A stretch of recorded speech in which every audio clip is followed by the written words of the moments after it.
Il-Kunsillier tal-Partit Nazzjonalista Liam Xeberras ikkundanna bla riservi l-inċidenti li seħfet minn il-ġimgħa f'Santa Luċija fejn numru ta' persuni li riedu jisemmaw leħinhom kontra tqaċċiet ta' siġar u l-qerda tal-ambjent spiċċaw insulentati u aggrediti.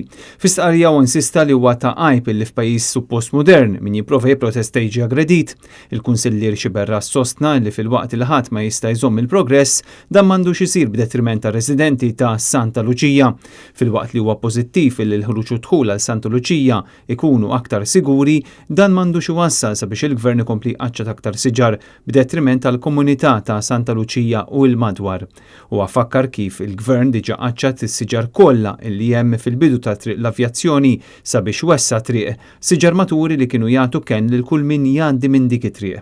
Sfortunatament l-istess xorti issa misset lis-siġar maturi li kien hemm fil-jogging track kif tidħol f'Santa Luċija u dan sabiex isir il-proġett tal-underpass. Il-Kunsillier Nazzjonalista Liam Xeberras fakkar li din il-jogging track ġiet inawgurata sentejn ilu b'tant pompa propju ftit tal-ġranet biss qabel l-elezzjoni ġenerali tal-2017 u sabiex sar dan il-proġett il-Gvern kien nefaq 90,000 euro.